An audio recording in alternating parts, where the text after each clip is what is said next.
All right, guys, so we have printed out our images.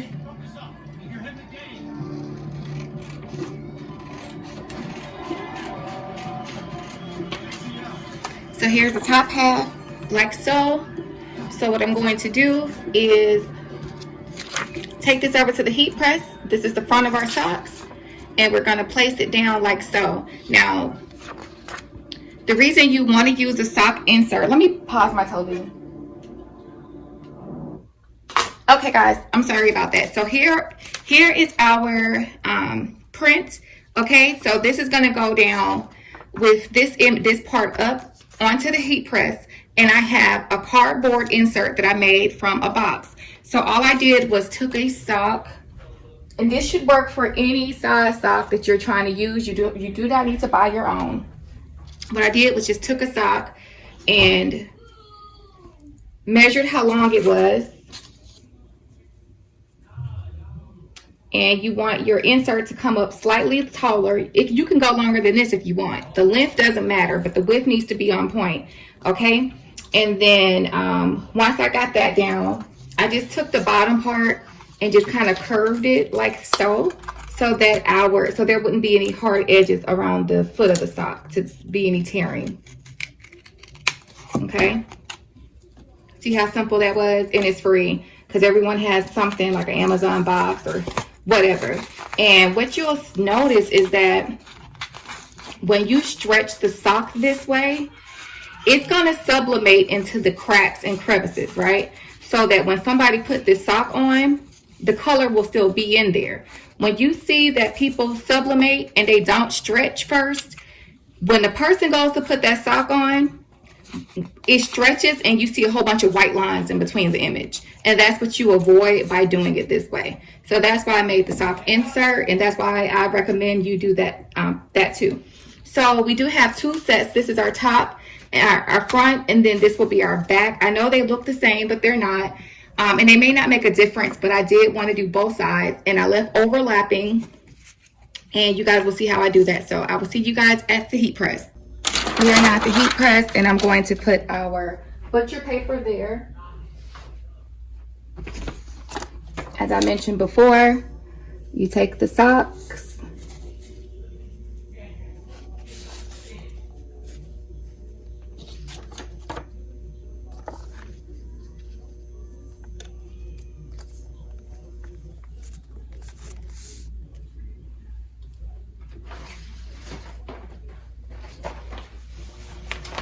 a smaller one of these. I have no idea where it is.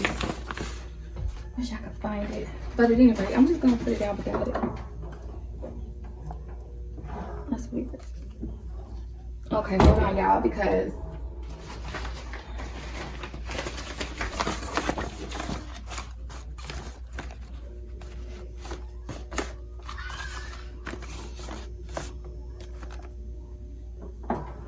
I have my heat on 30, excuse me. Yeah, y'all. So I have the heat on 385 degrees.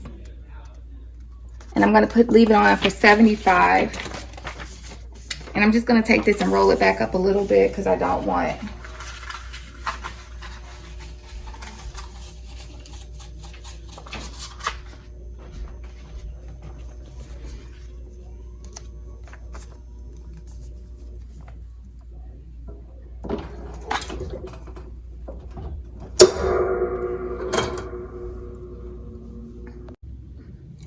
Okay, guys, so as you can see, our socks are cooled off, and that's really cute.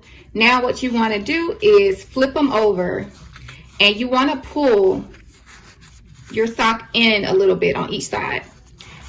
And what this is going to do is prevent you from having that white line of demarcation going down the side of your socks. Now that we have the sides like that, we're going to do the same thing we did before. We're going to take the back part, and we're going to line this back up on a heat press, guys.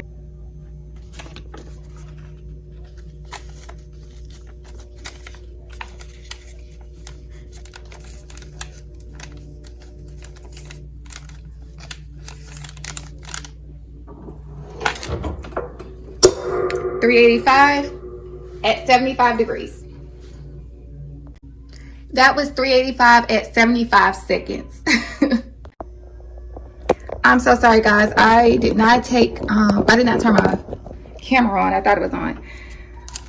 But anywho's, here are the socks, and they are super hot.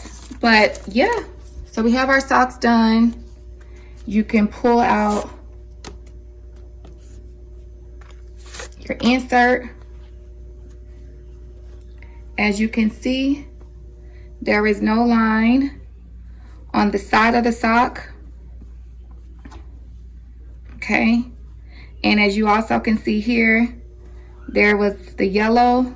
If you want it to be perfect, make sure you are paying closer attention than what I was doing. But yeah, guys, where's the back of the sock? Looks like I ironed that out. But anyway, the back of the sock is on here somewhere. But that's it. We're gonna do our shirt really quickly. These are the back of the socks.